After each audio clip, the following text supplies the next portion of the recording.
কথা বলেন, শ্রমিকদের সম্মান করতে হবে কি হবে না? হবে। মানে কি? সর্বোচ্চ পর্যায়ের শ্রমিকদের সম্মান করতে হবে। কারণ পয়গম্বর হাদিসের মধ্যে বলছেন শ্রমিকদের ইনকাম সর্বোত্তম ইনকাম। বলেন সুবহানাল্লাহ। এর থেকে উত্তম ইনকাম আর নাই। মুসনাদে আহমদ শরীফের হাদিস, রাফি বিন খাদিজ রাদিয়াল্লাহু তাআলা আনহু থেকে বর্ণনা। সাহাবীরা পয়গম্বরকে জিজ্ঞাসা করলেন, পয়গম্বর, কোন উপার্জনটা সর্বশ্রেষ্ঠ ও উত্তম? পয়গম্বর জানায় দিলেন, সাহাবারা তোমরা ভালো করে শুনে নাও, যে উপার্জনটা নিজ হাতের মাধ্যমে করা হয়, যে উপার্জনটা নিজ হাতের মাধ্যমে করা হয় এবং যে উপার্জনটা সৎ ব্যবসার মাধ্যমে করা হয়, এই দুই শ্রেণীর উপার্জন সর্বোত্তম। দুই শ্রেণীর উপার্জন কি সর্বোত্তম? পয়গম্বর বললেন যে উপার্জনটা নিজ হাতের মাধ্যমে করা হয় ওই উপার্জনটা হলো উত্তম, সর্বোত্তম, শ্রেষ্ঠ উপার্জন। এবং যে উপার্জনটা সৎ ব্যবসার মাধ্যমে করা হয় ওই উপার্জনটা কি শ্রেষ্ঠ উপার্জন, উত্তম উপার্জন। এখন অনেকে মনে করেন যে আমি তো ঘুষের টাকাও নিজের হাত দিয়ে কামাই, সুদের টাকাও নিজের হাত দিয়ে কামাই, তাহলে তো এটাও মনে হয় শ্রেষ্ঠ উপার্জন। এরকম এরকম না। যারা হারাম কামায় তাদের ব্যাপারেও রাসূল সাল্লাল্লাহু আলাইহি ওয়াসাল্লাম হাদিসের মধ্যে বলছেন, একই কিতাবের হাদিস মুসনাদে আহমদ, তবে সাহাবী ভিন্ন। হযরত আবু হুরায়রা রাদিয়াল্লাহু তাআলা আনহু থেকে বর্ণিত, পয়গম্বর হাদিসের মধ্যে জানায় দেয়, ও আবু হুরায়রা, তুমি কি জানোনি যে কোন আমল, কোন উপার্জনটা সর্বশ্রেষ্ঠ উপার্জন? পয়গম্বর হাদিসের মধ্যে বলেন, যে ব্যক্তি নিজ হাত দিয়ে উপার্জন করে, যদি সে উপার্জনটা সৎ উপার্জন হয়। নিজ হাতে উপার্জন করা বড় কথা নয়, উপার্জনটা হতে হবে কি উপার্জন? সৎ উপার্জন। তাহলে হাত দিয়ে তো অনেক কিছুই কামানো যায়, ঠিক না? যারা টেবিল চেয়ারের মধ্যে বসে ঘুষের টাকা নেয় হাজার হাজার লাখ লাখ, তারা তো হাত দিয়ে নেয়, নাকি নেয়? যারা সুদের টাকা কোটি কোটি টাকা বিলায় দিচ্ছে সমাজের মধ্যে, মাস শেষে টাকা আদায় করে, তারাও তো হাত দিয়ে কামায়, ঠিক না? যারা জুলুম করে, এরকম ভাবে পিস্তল ঠেকায় আর টাকা নেয়, তারাও তো হাত দিয়ে কামায়। হাত দিয়ে কামানো বড় কথা নয়, বড় কথা হলো সৎ উপার্জন করা। কি উপার্জন করা? সৎ উপার্জন করা। ইসলাম এমন একটা ধর্মের নাম যে ধর্মের মধ্যে শ্রমিকের মর্যাদাকে উঁচা করে ধরা হয়েছে। বলেন সুবহানাল্লাহ। যে শ্রমিক আর মালিক নিয়ে আজকের আলোচনা। ইসলাম এমন একটা ধর্মের নাম যে ধর্মের মধ্যে শ্রমিকের মান মর্যাদা অনেক উঁচা করে ধরা হয়েছে। যে শ্রমিকদের আজকে আমরা সম্মান দিতে চাই না, ঠিক না? রিক্সাওয়ালারে দাম দিতে চায় না বড় লোক, কি একটু কথা বলছে না বলছে থাপ্পড় মেরে দেয়। কথা বলেন ঠিক কি না? সিএনজি ওয়ালারে দাম দিতে চায় না। এরকম ভাবে কৃষি শ্রমিক যেগুলা, ওগুলারে দাম দিতে চায় না, ঠিক মতো কথাবার্তাও শুনতে চায় না। বিভিন্ন জায়গায় গার্মেন্টস ফ্যাক্টরি যেগুলা, ওগুলার মালিক শ্রমিকদের ঠিক মতো মূল্যায়ন করে না। খবর পান কি পান না? ঠিক না? বিভিন্ন সময়, ঈদের সময় আসলে মালিকের শ্রমিকেরা রাস্তার মধ্যে অবরোধ করে। এই কিছুদিন আগেও অবরোধ করছে, ঠিক না? কেন? তাদের বেতন ঠিক মতো দেওয়া হয় না, তাদের এরকম অগ্রাধিকার দেওয়া হয় না, এটা করে না, সেটা করে না। আমি বারবারই বলি, কথা মিথ্যা হলে বলবেন, সত্য কি না? অবশ্যই সত্য। কারণ এগুলো ওপেন, এগুলো কি ওপেন, বিভিন্ন খবরের নিউজ এরকম টেলিভিশনের খবরের মধ্যে আসে। অথচ ইসলাম শ্রমিকদের মর্যাদা অনেক উঁচা করে দিয়েছেন। বলেন সুবহানাল্লাহ। শ্রমিক, আল্লাহ, পয়গম্বর শ্রমিকদের অনেক সম্মানের চোখে দেখতেন, শ্রমিকদের অনেক সম্মান করতেন পয়গম্বর। কারণ শ্রমিক এমন একটা পেশার নাম যে পেশার মধ্য দিয়া শ্রমিক ভাইয়েরা নিজের সুখ এরকম শান্তিগুলা বিসর্জন দিয়া আর একজন সুখের জন্য আর একজনের সুখের জন্য সারা দিন রাত পরিশ্রম করে যায়, ঠিক না? বাবুর্চি ভাইয়ের কথাই বলি, উনি যদি ছায়ার মধ্যে থাকতেন, এসির ভিতরে, ফ্যানের ভিতরে, বাতাসের ভিতরে থাকতেন, শান্তি পাইতেন না। যখন উনি কাজ করেন, আগুনের কাছে কাজ করেন, গরমের কাছে কাজ করেন, ঘামায়া যান, ওনার কষ্ট হয় না? আপনার কষ্ট হয় না? তো উনি ওনার শান্তিটাকে বিসর্জন দিয়া অন্যরা খাবে, শান্তি পাবে, এই অন্যের শান্তির পিছনে নিজের সুখটাকে কি দেয়? বিলিয়ে দেয়, বিসর্জন করে দেয়। এর নামই তো হলো শ্রমিক। আপনি টাকা দেন, কেউ যদি বাবুর্চির কাজ না করে কি করবেন? আজকে খুব মনোযোগ সহকারে বয়ান শুনবেন। আমি প্রথমেই বলছি আমরা সবাই শ্রমিক, সবাই মালিক, ঠিক না? এই বয়ানটা সবার জন্য প্রযোজ্য। এই বাংলাদেশে বা এই বিশ্বের মধ্য থেকে যদি বাবুর্চি উঠে যায়, জুতো সেলাই যারা করে তারা যদি কাজ বন্ধ করে দেয়, যারা জামা সেলাই করে তারা যদি কাজ বন্ধ করে দেয়, না করলো টাকা ইনকাম কি? আপনার কাজ আপনাকে নিজেই করতে হবে। আপনি আগুন সহ্য করতে পারেন না, এরকম গরম সহ্য করতে পারেন না, এসিতে থাকেন, তখন কি করতে হবে? নিজের রান্না নিজেকেই করতে হবে। আপনি টাকার গরম দেখাইন না। ওনারা যে কাজ করে শুধু টাকার জন্য করে না, একজন আরেকজনের সাথে সম্পর্ক, ঠিক না?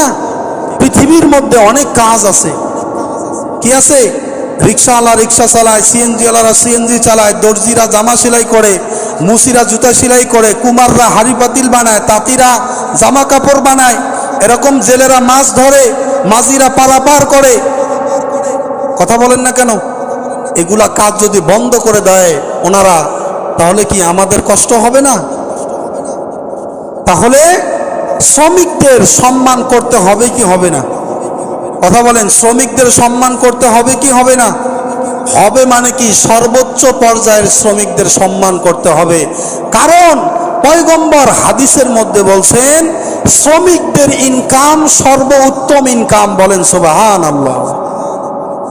এর থেকে উত্তম ইনকাম আর নাই। মুসনাদে আহমদ শরীফের হাদিস, রাফি বিন খাদিজ রাদিয়াল্লাহু তাআলা আনহু থেকে বর্ণনা, সাহাবীরা আলাইহিস পয়গম্বরকে জিজ্ঞাসা করলেন, পয়গম্বর কোন উপার্জনটা সর্বশ্রেষ্ঠ ও উত্তম?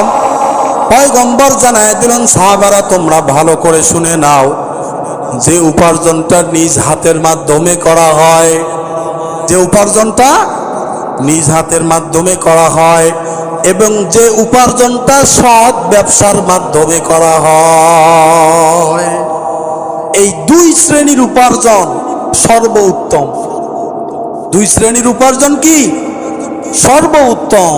পয়গম্বর বললেন যে উপার্জনটা নিজ হাতের মাধ্যমে করা হয় ওই উপার্জনটা হলো উত্তম, সর্বোত্তম, শ্রেষ্ঠ উপার্জন। এবং যে উপার্জনটা সৎ ব্যবসার মাধ্যমে করা হয় ওই উপার্জনটা কি? শ্রেষ্ঠ উপার্জন, উত্তম উপার্জন।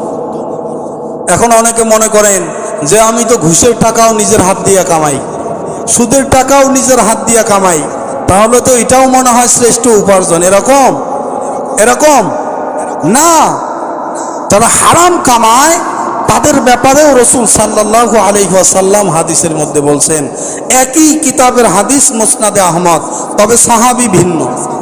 হযরত আবু হুরায়রা রাদিয়াল্লাহু তাআলা আনহু থেকে বর্ণিত, পয়গম্বর হাদিসের মধ্যে জানায় দেয়, ও আবু হুরায়রা, তুমি কি জানোনি যে কোন আমল, কোন উপার্জনটা সর্বশ্রেষ্ঠ উপার্জন? পয়গম্বর হাদিসের মধ্যে বলেন, যে ব্যক্তি নিজ হাত দিয়ে উপার্জন করে, যদি সে উপার্জনটা সৎ উপার্জন হয়। নিজ হাতে উপার্জন করা বড় কথা নয়, উপার্জনটা হতে হবে কি উপার্জন? সৎ উপার্জন। তাহলে হাত দিয়ে তো অনেক কিছুই কামানো যায়, ঠিক না? যারা টেবিল চেয়ারের মধ্যে বসে ঘুষের টাকা নেয়, হাজার হাজার লাখ লাখ, তারা তো হাত দিয়া নেয় নাকি নেয়? যারা সুদের টাকা কোটি কোটি টাকা বিলায় দিচ্ছে সমাজের মধ্যে, মাস শেষে টাকা আদায় করে, তারাও তো হাত দিয়ে কামায়, ঠিক না? যারা জুলুম করে, এরকম ভাবে পিস্তল ঠেকায় আর টাকা নেয়, তারাও তো হাত দিয়ে কামায়। হাত দিয়ে কামানো বড় কথা নয়, বড় কথা হলো সৎ উপার্জন করা। কি উপার্জন করা? সৎ উপার্জন করা। তাহলে যে ব্যক্তি হাত দিয়া সৎ উপার্জন করবে, পয়গম্বর বলছেন এই উপার্জনটাই হলো সর্বশ্রেষ্ঠ উপার্জন। বলেন সুবহানাল্লাহ। পয়গম্বর হাদিসের মধ্যে বলেন যে নিজ হাতে কামানোর চেয়ে উত্তম রিজিক আর দুনিয়াতে নাই। বলেন সুবহানাল্লাহ। তাহলে শ্রমিক হওয়া ভালো না খারাপ? কথা বলেন না কেন? শ্রমিক হওয়া ভালো না খারাপ? হ্যাঁ, শ্রমিক হওয়া ভালো, তবে সৎ পথে উপার্জন করতে হবে। কি পথে? সৎ পথে উপার্জন করতে হবে। কারণ আল্লাহ পাক রব্বুল আলামিন নিজেই উপার্জনের উৎসাহ প্রদান করেছেন। বলেন সুবহানাল্লাহ। উৎসাহ না, নির্দেশও দিয়েছেন। উপার্জনের কি দিয়েছেন? নির্দেশ দিয়েছেন আল্লাহ। সূরা জুমআ আয়াত নাম্বার 10। কত? সূরা জুমআ আয়াত নাম্বার 10, 28 নাম্বার পারার 13 নাম্বার পৃষ্ঠার 5 নাম্বার লাইনের আয়াত। আল্লাহ পাক রব্বুল আলামিন বলেন, ফাইদা কুদিয়াতিস সালাহ ফান্তাশিরু ফিল আরদ ওয়াবতাগু মিন ফাদলিল্লাহ। যখন তোমরা নামাজ থেকে আলাদা হয়ে যাও, যখন তোমাদের নামাজ পড়া শেষ হয়ে যায়, তখন তোমরা জমিনের মধ্যে ছড়ায়া পড়ো রিজিক তালাশ করার জন্য। সুবহানাল্লাহ। আল্লাহ কি করতে বলতেছেন? কামাই করতে বলতেছেন। আল্লাহ কি করতে বলতেছেন?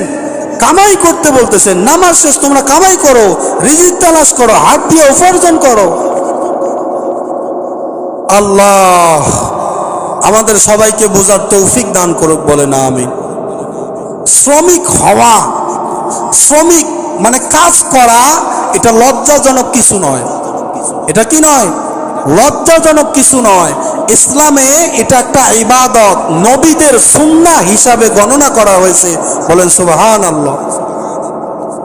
সমস্ত নবী রাসূল কাজ করছেন। সমস্ত নবী রাসূল কাজ করছেন। কি করছেন? কাজ করছেন, কায়িক পরিশ্রম করছেন। কায়িক পরিশ্রমের মাধ্যমে জীবিকা নির্বাহ করেছেন। আবু হুরায়রা রাদিয়াল্লাহু তাআলা আনহু থেকে হাদিস, পয়গম্বর কয়, ও আবু হুরায়রা, পৃথিবীর মধ্যে আল্লাহ পাক রব্বুল আলামিন এমন কোন নবী বা রাসূল পাঠান নাই যে নবী রাসূল কায়িক পরিশ্রম করেন নাই, যে নবী রাসূল কাজ করেন নাই। এমন কোন নবী রাসূল দুনিয়ার মধ্যে পাঠান নাই যে নবী রাসূল বকরি আর ভেড়া চরান নাই। কথা কি মনে হয় বুঝাইতে পারিনি? সমস্ত নবী রাসূল দুনিয়ার মধ্যে এসে কি করছেন? কাজ করছেন। সাহাবী জিজ্ঞাসা করলেন, পয়গম্বর তাহলে আপনিও কি কাজ করছেন? পয়গম্বর উত্তর দিলেন, ও সাহাবী, হ্যাঁ আমি অবশ্যই কাজ করছি।